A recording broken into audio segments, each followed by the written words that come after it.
Get the power to do more with Storable payments. More processing, more security, more support when you need it.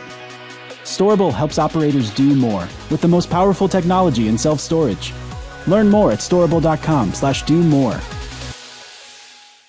Let's jump into it. I do want to use as much time as possible today. We have got our first operator roundtable of this webinar series. So we have done some of these in the past, and these have absolutely been a crowd favorite. Gives you guys an opportunity to engage with some really savvy operators that I'll be introducing here in just a moment that we have as guests. But in particular, we're going to be discussing the supply crunch today. So getting into today's conversation, a quick introduction. My name is Matthew Beal. I'm a product marketing manager here at Storable. And what that means is my role is essentially charged to come speak with our operators, understand the various challenges that folks are facing, and ultimately ensure that what is happening in the market, what's happening with different operators' businesses, what are their challenges, that we can convert that into solutions for the Storable platform. And we won't be talking about Storable products today, but what today is a big part of kind of how I think about my role, which is ultimately to hear from you guys. So as I mentioned before, I want you to submit questions. I want you to have questions as we, get answers to those questions as we go. But we wanted to bring a group of operators in front of you to be able to kind of hear what is going on straight from everybody who's actually running a storage business, and then what are you guys experiencing so that we can address those challenges for you as well. And so today's topic in particular, as you guys know from if you've attended our previous webinars, we've been discussing 4 different topics that we see as kind of the most important ones in the industry right now, or at least the most topical ones.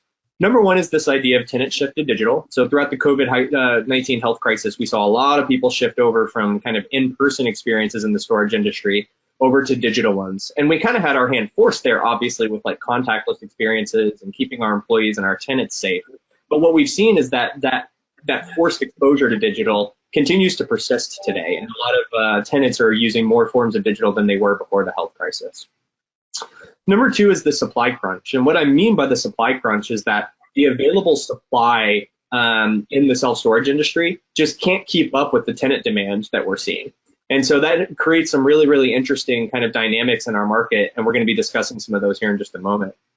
Number 3 is labor shortages. So we've definitely see this continue to impact a lot of industries, but self-storage is no exception to this. And then lastly is the idea that self-storage operators are growing more so through mergers and acquisitions, or M&A, than we have seen historically. Whether that's high construction costs or just a quick way to continue growing the portfolio as we see things like cap rates continue to improve. This is something we've seen, especially large operators are growing massively in this space, more so than we've historically seen. But as I mentioned before, today's conversation is going to be focused on the supply crunch. So let's walk through and just kind of lay the groundwork real quick for kind of a consistent foundation for everybody. What we mean by here can really be summarized in a couple different easy to understand ways. Number 1 is occupancy. So again, if we're talking about supply not being able to meet up with demand, then you would expect to see record high occupancies. And that is exactly what we're seeing. So what you're seeing on this chart is from 2019 to 2020, the orange to the purple, there was a pretty consistent growth of occupancy percentages between those 2 years. But as you see here, 2021 is just blowing that out of the water. We are massively higher on occupancy percentages across the country, more so than we have been historically. And when that happens, you would expect for an operator to raise their prices, both prices on their existing tenants and on their street rates. Excuse me. And what you're ultimately seeing here is an aggregation of exactly that.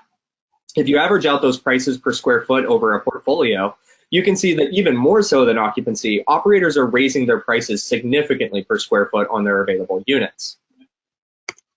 And so that leads us into today's conversation. So what we want to kind of discuss a little bit today is kind of how did we get here? What did that look like? But most importantly, what is this group of operators doing in response to this? And what kind of lessons can y'all at home kind of take away from this to be able to improve your operations within these market conditions?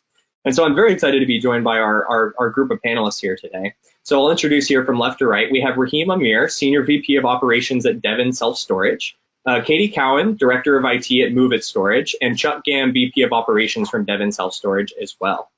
Raheem, if you want to just kick us off with a little bit of introduction, kind of tell us a little bit about your role and how long you've been in the storage industry. Again, as Matt said, my name is Raheem Amer. I'm with Devon Self-Storage. I'm Senior VP of Operations. Operations, revenue management, marketing, everything flows To me, I've been in the industry about 7 years, 4 years with the REIT, and then 3 years with Devon. Thank you so much. Katie? So I have been with Move It for 10 years in November, so just shy of 10 years right now. I actually started out as a property manager, so I grew up, all the way through the ranks, getting more education and experience along the way. I actually just landed in the director of IT role. I was regional manager before that. So I've got experience, it's in every level of storage operations. And like Raheem, I also do, our revenue management. I'm involved heavily in our marketing. So, little bit of everything, but definitely very digital focus for me. Yeah. Thank you, Katie. I would just call out, I know Katie has joined our webinars before, so I'm sure a lot of you see her as a familiar face.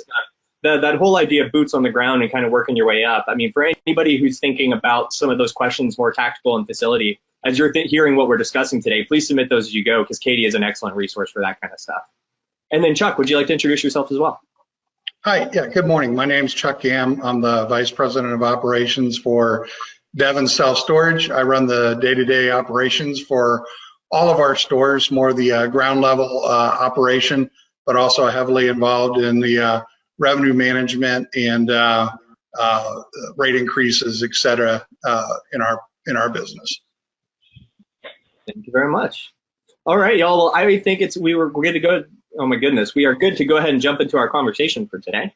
What I want to start with is, I know we've all spoken a little bit about this behind the scenes, but one thing that holds all of y'all in common is the idea that you were well prepared for the supply crunch. You saw it coming from a mile away, and so I think that that's not true necessarily for all operators. So I want to spend a little bit of time just talking about what are some of the KPIs and the metrics that you guys are tracking, and what is some of the tooling and the kind of the reporting that you guys are using to be able to understand what all of these market forces are, and kind of how are you prepared for this supply crunch that we're in the middle of now? And so Raheem, I'll throw it to you first. Sure. But before we begin, thank you, Matt, for inviting us to this presentation. I truly appreciate it. One of the things that we had done, coming out of a REIT atmosphere and coming into this real world, is that all of our data sort of sits in silos. And one of the things that we had done at Devon was bring all that information together. So we created a Power BI dashboard where all the information sort of flows, and we get a quick snapshot picture of what's happening on properties on a day-to-day basis. And I think that is something that we had created way before COVID, and really gave us insights to what was happening inside the businesses, and gave us opportunity to dive deeper into which properties we need to go look deeper and maybe shift some of the marketing dollars away as occupancy increased, and look at different things under the layer. Maybe creating virtual units as we ran out of product, different things that we needed to do on the front line. So if for the average operator out there, you got to have a dashboard, you got to have something with besides just looking at individual reports that sort of gives you the full picture. That's the first and foremost. Yeah, that makes a lot of sense. And Chuck, I know you're representing Devon as well. Are there any kind of wrinkles you want to add to what Raheem said, or any color you'd like to add there? Yeah, so one of the things that we notice, and there's a lot of industry data that you can get in following the trends. When you can see the trends begin, for the current trend on supply side, really, in my opinion, it started about February 2020. We noticed pretty quickly that move-outs really slowed down. Now the rate of move-ins kind of held the line. We're following a typical trend, but with the move-outs slowing down, that started creating the supply, supply and demand issues, or the supply crunch that we have. And one of the things we did, we're even working on before that, was we'd already identified a trend of going digital. And more customers wanting to rent online and having easier access to do it, interacting without seeing a person. And COVID really sped that up, but we felt like we were ahead of that, so we were already kind of tracking right for something that was happening out there. Yeah, thank you, Chuck. I think that's great. And we're going to definitely come back to that idea of supply and demand and kind of how to think about this here in a moment. Appreciate you laying the groundwork there. Katie, what about you? So for us, we also have an online dashboard. Now, I get that not every operator on here is going to have the capacity to have an online dashboard. Some of you all have one site. So, I will say that all of our online dashboards are really built out with site-linked data. I mean, you could do this yourself. It's just a lot more manual. If you were trying to do that on your own, you'd want to look heavily at your management history report and at just management summary reports. But for us, we have all that data, in a lot of chart formats. So we were able to see on a linear path, our occupancy growing because our move outs were half of what they were and our move ins were steady or increased. So very quickly, our occupancy just jumped and jumped and jumped. And we were able to react to that because we were watching it, pretty heavily. So. Yeah, awesome. That's great context. And it leads me pretty naturally into the next question, which again, one common thread that you guys will hear from all three of our panelists is that they were very prepared for this, right? They are constantly evaluating, and spoiler alert, they're prepared for seeing what the next trends are because they're constantly evaluating the health of their business in these ways. But another common thread is that in discussion, we found that everyone has a playbook for this already ahead of time. So they're not reacting in panic or trying to figure out what to do in a moment, but rather they kind of have a set of guidelines and plays that they can run based off what they're seeing. And so, Chuck, you started to lay the groundwork a little bit for that. And you talked about how in February of last year is when you guys started responding to this. So you're way ahead of the game. Can you kind of walk us through how you approach a playbook, not only of kind of measuring the health of these types of things and your ability to respond, but also some of the products and the services that you guys maybe double down on or you start to focus on more in these market conditions versus maybe what we experienced in 2019? So, our playbooks, it's not too complicated. Generally, it's based on occupancy. Once you start reaching the higher occupancies and you've worked through the pricing that you're going to have for the internet, your introductory pricing, and you already have your revenue management, or we already have our revenue management in place. Once you kind of get beyond those things, then we're saying, okay, there are plenty of other KPIs and metrics in the business that we can focus on. Whether it be insurance, merchandise, many of the other things that we have, so we can kind of take our focus and shift them there. You could get to the top on occupancy, but you're still not there. You have to look for what's next. So, and I know we're going to go into more of the digital stuff, so we'll save that for later. Sure. And a quick follow-up question for you, Chuck. When you say things like, tenant insurance and merchandise, I think that's like, that makes a lot of sense. What does that play look like? So what kinds of things are you putting in motion to be able to, ultimately drive an impact on those types of things across the Devon portfolio? So we have goals set for every KPI, and we have a bonus attached to those goals. And then our training is directed at exactly how to achieve each KPI. And part of our playbook is we have what we call a KPI tree. If your KPI is not where you want it, it gives you the step-by-step or play-by-play action. Do these things and you can increase insurance, for example. Do these things, you can increase your merchandise. So, our training is really geared toward that and helping the managers win. But the beginning is setting the goals, making sure everybody understands and buys into what you're doing, and then perhaps providing some incentive to the managers to help you get to where you need to go. Yeah. Raheem, what about you? Any color you want to add to that? No, I think Chuck hit that nail on the head. Okay, perfect. Katie, what about from MoveIt's POV? So for MoveIt, it was a little bit serendipitous that we focused in the end of 2019 and the beginning of 2020 on maximizing customer value because we saw occupancy already, sort of increasing in some places anyway. So we were kind of looking at, you have this pool of units, this pool of properties. How do you maximize the income potential from that? What are the things we can focus on? So insurance was a really big one for us. We did a big insurance push. We've got that tied to a manager bonus so that the managers aren't like, well, we have insurance. They're really pushing the insurance because they know it's going to matter to them. So, we've got that where, we're up to some properties are at like 85% insurance penetration, which is amazing. Not all of them are there, but, it's possible if you have your people focusing on it. And other things that we've focused on is increasing really the value of some of our units. There's some units where is the unit more valuable if we do this to it, or change the access this way, or can we climatize this building? I mean, it's really been trying to work with what we have and just maximize whatever we can get out of that, given the tenants and units that we've got currently. Yeah. Yeah, I love that. Thank you, Katie. One thing you mentioned in there that I kind of want to throw back to the panel for a quick follow-up here is we do talk a lot about how measuring the success of your business might look different depending on what your market dynamics are, right? And so in a time where maybe occupancies are low, you're probably just focused on trying to get people in units. In a time like this, you kind of have to shift your thinking more into thinking about it as, for example, a way to maximize the amount of revenue you capture either per tenant, per unit, per square foot. They're all kind of doing the same idea. So what I'm curious is, how do you guys think about that? And is that something that you shift, or are you always thinking about it that way? Yeah, you bring up a good point, right? I think you have to sort of shift your thinking, especially with high occupancy. I'll give you an example. You want to make sure, and that's one of our goals, is to make sure that a customer can see every unit on the website.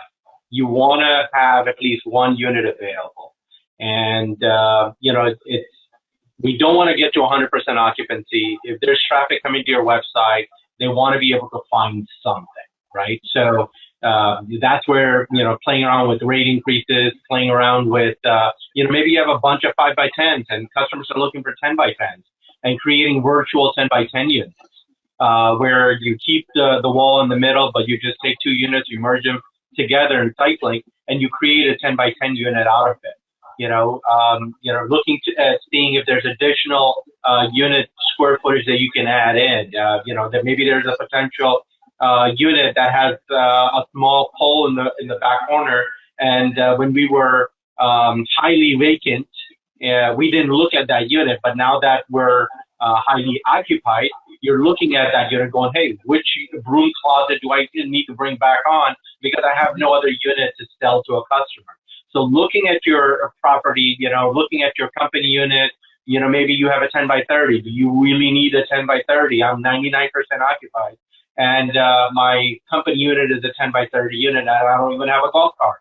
Looking at that and going, hey, can I survive with the 10x10? And making that 10x30 available for a customer, a paying customer that's going to pay you, market rents. So that's the kind of playbook. You got to look outside the box and look at, especially when you get to these high occupancy, what else can you do? Yeah, I love that. Thank you, Raheem. Chuck, Katie, any other thoughts on that? Well, Raheem brought up a really good point on the company units. We've even gone and looked at company units and said, okay, we have a unit at the back of the property that has an electrical box in it that without, thousands of dollars of electrical work to move that, it's never going to be rentable. So maybe we can take our, company unit and move it from right here and take it back there, because the company unit up front is more desirable for the customer. I mean, they like it. It's very convenient. And that one in the back corner for us still works. It just takes the manager a little bit longer to get over to there, but that's fine. It's a free unit for us. We'll use it. I mean, we can't rent it out. So really shifting that focus and just, again, recognizing the lost income potential for any unit that you have in a time like this that's not rentable. I think two things I'll say here. One of the things we've really looked at is if you have parking on your property, is there availability to add spaces, or are they the right lengths, et cetera, to maximize your revenue in the parking area. But back to the units, we've also kind of gone in reverse. We've had some bigger units where it actually made sense. We put the pencil to it to bring them and make them into smaller units. So if you got a very large unit and you can break it down to a lot of 5x5s, your per square foot that you can demand is a lot higher square foot. So we've done some of that as well to, just trying to look at any way you can to increase that revenue. Yeah. Hey, this is great, y'all. I do appreciate it. I know one thing I would say is some of the more common things you definitely hear in response to these market forces is a focus on tenant insurance, Chuck, to your point earlier, focus on merchandising, focus on revenue management. These are kinds of creative solutions you don't hear a lot about. And so this is really great. We appreciate you guys sharing this. I also just want to take a moment to just kind of plug, you guys have an opportunity to ask questions. So if you guys want to ask some of these questions about some of these creative solutions or things you maybe haven't thought about before, just one last shameless plug to get those in as we go, and I'm glad to throw it to the panel. But I do want to move on to revenue management. So I was just talking about that, right? So the idea of, in this case, raising rates. So this is something that a lot of people, it means a lot of different things to a lot of people, right? And in particular, we hear from especially a lot of smaller operators that there's a little bit of hesitancy around the idea of raising rates on their tenants. So I want to just kind of talk a little bit about how you guys think about rate management, specifically how you've been approaching it over, call it, the last calendar year or so, and any sort of kind of best practices about how you can raise rates in an effective way that doesn't leave customers kind of high and dry. So Raheem, I'll throw it to you first. 2 words, do it. Right, just do it. You know, again, it baffles me is, you know, sometimes when I'm talking to, especially individual operators, I think the large operators, you know, all do rate increases and are pretty aggressive on it. It's the individual operators that sort of shy away from doing rate increases. And then you ask the next question, so how occupied you are. It's like, oh yeah, I'm over 90% occupied, but I don't do rate increases. When I do rate increases, you know, I nibble at it kind of thing, right? It doesn't matter if you do a rate increase that's $1 or if it's $10. At the end of the day, if you're gonna if you're gonna step into the rate increase game, you gotta do what you gotta do, depending on what the data in front of you is telling you, right? So if the facts are that you have a bunch of people looking at 10 by 10 units, you have no 10 by 10 unit, you charge $100 for a 10 by 10 units, and you have a customer out there because they moved in long time ago and they're still sitting at $40, then it's a chance that, hey, let's go ahead and be aggressive with this rate increase, get them up to par, because there's other customers that are willing to pay $100 right now, and you have no unit. And I think we shy away from that. It's a bad strategy. I think, you know, everybody needs to take a step back and look at that strategy overall. Yeah, and a quick follow-up question from the audience here, Raheem, and then I'll throw it to the other two panelists to give their take on the same question. What about frequency? So as you think about doing this, to your point, you got to do it, but how often and how are you handling the actual execution of these rate increases for folks? That's a good question, and I think there's a different variable that comes into play, and I would say it's based the frequency is based on your unit type and how occupied you are in that unit type, right? For example, as Chuck was talking about parking, you know, there's a couple of our properties that parking is full. There's a waiting list of people, and we did a rate increase. Nobody moved out. So we're like, okay, we still have a waiting list, and people are still asking to come in. And we're telling them, well, if we bring you in at this number, will you be okay? And they're like, yeah, that's fine. Just give us a parking spot. So then we went back again in 6 months and gave another rate increase. Still nobody moved out. You know, it's just those kind of things.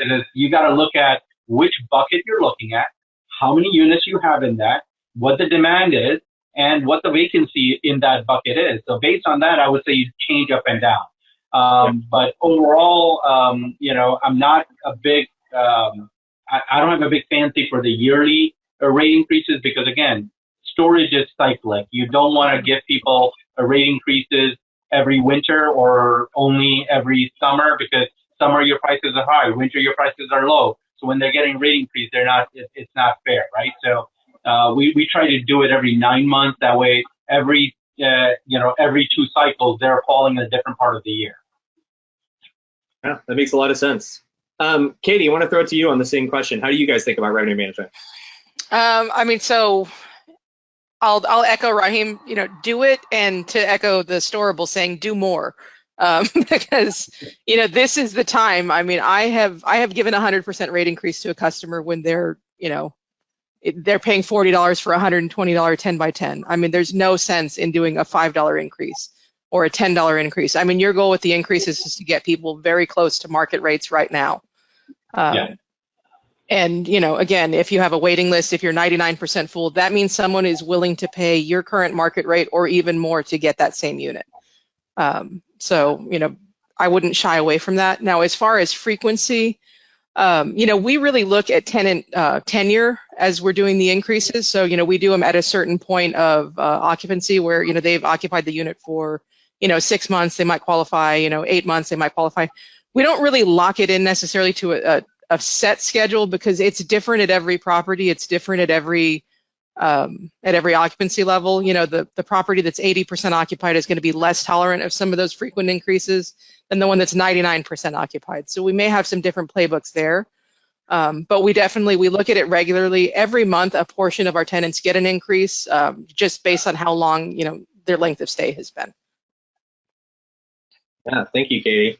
One quick term definition. I just want to stop, and then Chuck, I will pass it to you in a moment. We had a question come in, and the term is used very consistently in this combo, so I just want to make sure we're on the same page. The question is, what does the term KPI mean, right? So KPI is key performance indicator. So in the context that Chuck used it earlier was for an insurance program, for example, one of your KPIs might be how well can a manager at a store attach insurance on new tenants, right? And so if someone is lower or higher than someone else, then you might want to be able to kind of adjust and approach that. So KPI is just specifically a measurement of a performance indicator and how well you're doing on that. Chuck, what about you? I know Raheem walked us through the general approach of Devon. What kind of color or context would you like to add there? So I'll give it a general approach, and it goes along the lines of what Katie said. If you've got your store at 80%, you're going to treat that a lot different. You have a store at 95%. So if you think in terms of just simple supply and demand overall, what the market will bear and where are you against that? So you check your competitors, you see what the going rates are, and if you have people substantially lower, then you have to do it. You're not going to have always this opportunity to do that. And I know there's some hesitancy where you think, okay, maybe, hey, look, I know these people, they're my customers, I don't want to upset the apple cart. But I'll tell you this, I think your customers understand. They buy gas, they get price increases from everywhere else. They understand that prices are going up. If you think about your cost, whether it be taxes, labor, insurance, merchandise, anything you pay money for has all gone up recently. And I'll give a quick story. I've got a friend who's got a local small restaurant here in town, and I've known him a long time, gone to the restaurant over the years, and we got talking business one time, and he just said that he feels like he's getting crunched. He doesn't feel like he could raise his prices, but his costs keep going up, and doing the same amount of work, working pretty hard all the time, but making less money as time goes on. And so we got in a discussion, well, when was the last time you raised prices? He goes, I haven't in 6 years. And I go, wow, you think about what happened over the last 6 years. So really talking to him and working with him, he finally, and he cringed the whole way, but he ripped the Band-Aid off.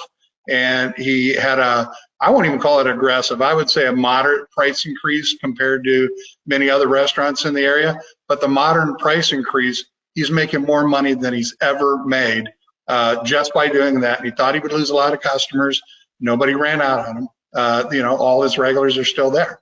So I guess if you think in a couple of terms, my expenses keep going up and my good customers are still going to be good customers.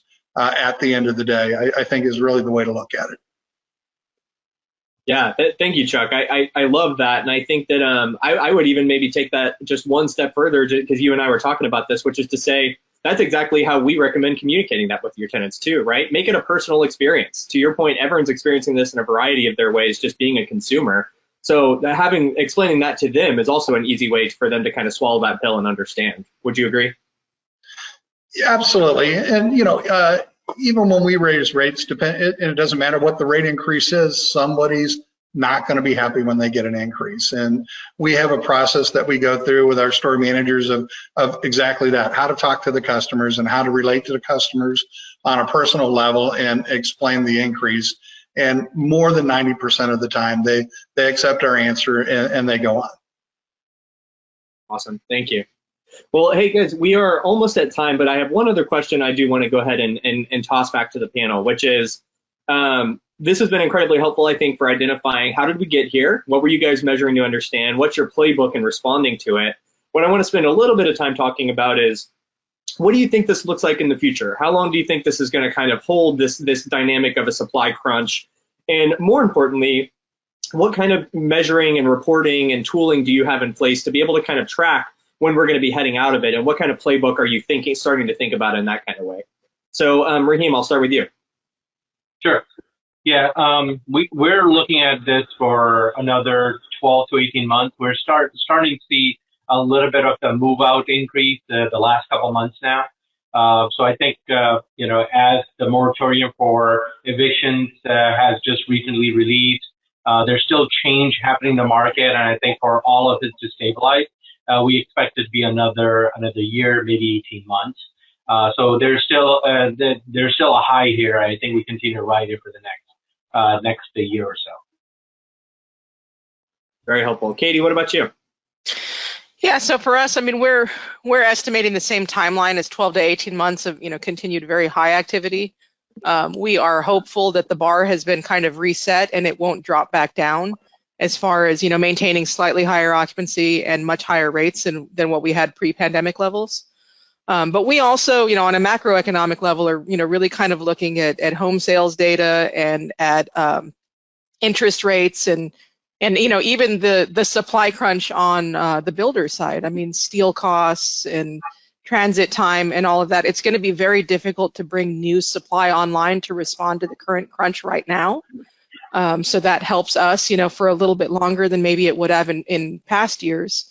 But then, again, on the home sales side, I mean, I think the average time to sell a home right now was like 34 days, which means a house goes to market, immediately sells. So there's people who are in transit that can't get into the housing market right now, that can't even get into an apartment right now because even apartment occupancy is very high. So, we're hoping to just hold on to things, and we're just kind of continuing to watch that just movement of people. 34 days. Go ahead. In my neighborhood, they're selling houses before you even think about it. Yeah. We heard that you bought a about house. selling. Here's some money. I just bought a house, and I've still every day there's a pamphlet in my mailbox. Yeah. And Katie, I think what you said is so critical, which is and hold me accountable to make sure I'm understanding what you're doing there and why you're measuring those things in particular. But the idea is that those are leading indicators for some of the things that might eventually cause this dynamic to shift more towards lower occupancies, whether that's on the construction side and that accelerating and therefore more supply coming online, or whether that's tenant behavior and them needing or not needing storage based off the housing market. Is that kind of the idea of why you're tracking those? Yeah, that's the idea entirely. Yeah, that's awesome. Thank you. That's incredibly helpful. Chuck, what about you? So along the lines of what Katie said, there's some industry data showing, big population shifts, out of the Northeast to the South. So, you can see where there's going to be, long-term continued, what I would call a high tide situation in those areas. But also what, Katie mentioned about the housing market, it's frothy and it's going to stay that way for some time. I will throw in a personal note. I sold my house in 3 days earlier this year, and it was an awesome experience. So it happened a lot faster than I thought I was going to. I'll tell you that. And yes, I needed storage to help me get through it. So, I think the internal data, we just keep every month tacking on another data point to the end of the trend, and we watch the trend, and if we start seeing any flutters at all in the trend, then we got to make a plan. And not wait 4 or 5 months and go, uh-oh, what just happened? We have to get out in front of that. So we spent a good amount of time on that. And hey, even if you know the trends, you don't always get it right when you make a plan, but you got to have a plan. So love it. Thank you, Chuck. Well, y'all, I do want to open it up just for any kind of closing last general thoughts or something we maybe didn't get a chance to cover that you guys wanted to discuss. Is there anything else you guys want to add as some closing remarks before we head out? I'll say on the Move It side, I mean, we're looking forward to just riding this wave as long as it lasts. I think that, it was an interesting shift to see 3 years ago in conventions and industry publications of, kind of there was some gloom and doom of, we're about to crest and things are going to go down. And that's completely shifted because of the pandemic, which has, thankfully been a boon to our industry. So, I would say, to everybody watching, just continue to focus on your operating data, continue to focus on your revenue, and, maximize while you can. That's great advice. Chuck, I would Raheem? say, yeah, I would say, pricing and rates are the huge opportunity if you haven't done it yet. And what Raheem said earlier, do it, just do it. You should make it happen because, these opportunities don't last forever. The business cycle at some point will turn the other way, and you want to be there now, setting long-term revenue for yourself by getting the rates right on your current customers. Yeah. Raheem, anything you want to add? Oh, same thing. Just as Katie and Chuck said, do it, do more of it, because as you come out of this crunch, you want to make sure that you set a new bar for yourself, so you don't go back to old occupancies and old NOI numbers, right? So the only way you do that by making sure that the people that have been in are moving in at a higher number, and the people that are already in their units are paying a higher dollar amount to match. Makes a lot of sense. And I will say we had one other client, it's not a question, but more of a comment, just to fortify what this panel has been sharing. We have an operator who just raised their rates for the first time since pre-COVID and are still at 100% occupancy. So just to give an idea of kind of how resilient and just how much this is impacting people's ability to find storage. I know we spoke with a lot of operators recently who have been raising rates consistently for a year and a half now and are still not having people move out. And Raheem and Chuck both shared examples of that with the parking units there. So if you're not doing it, you gotta be doing it. This just continues to show kind of how big of an opportunity this is for you right now. Cool. All right. Well, hey, I just want to say thank you guys. This was an incredibly helpful conversation. We really appreciate you guys joining us today, sharing your wisdom, sharing your insights, all of that. There are some questions that came in that we didn't have an opportunity to address. So what I will do is, if Raheem, Katie, and Chuck are comfortable with it, we will definitely connect with you guys with the panelists afterwards just to chase down some answers to some of those questions and make sure you can kind of get a little bit more of their wisdom. But most importantly, just seriously, thank you. We appreciate you guys taking your time. You're all very, very, we recognize how valuable that is and how important that is to you. And so thank you. All right. Thank you for having us, Matt. Thank you. Yeah. So one little quick housekeeping item before we let you guys go, just for the attendees. So today, like I mentioned, we just completed our supply crunch operator roundtable, but this is part of a broader webinar series. So the other market force that we've been discussing is how tenants are shifting over to digital forms of engagement significantly more. And you actually heard that from Chuck as well during the panel discussion today, that they're seeing that a lot on the Devon side. We're going to be doing a deep dive webinar where we really get into the nitty gritty of what this means and how we're tracking this and how operators should be responding. And then we'll be following it up with a similar conversation to what we had today. So we'll have some folks on that are experts in kind of the digital side of the business and talking about some of the people, the technology, and the best practices that you can implement to be able to ensure that your business is addressing those things directly and you're creating a digital experience that makes sense for your tenants. So more details to come on all these webinars. Just keep an eye on your email, but it'll be November 12th at the exact same time at 12 p.m. Eastern time on that Friday. But with that being said, just want to also thank everybody that attended today. So not only our panelists, but also our attendees. We appreciate you guys continuing to join us, and we really love putting these on and hearing from you guys about what you're thinking about, how we can continue to help you kind of navigate the market and run your business. But like I mentioned before, we'll follow up with those folks that had some extra questions come in. But thank you so much. Stay healthy, stay safe, and we'll see you guys in about a month.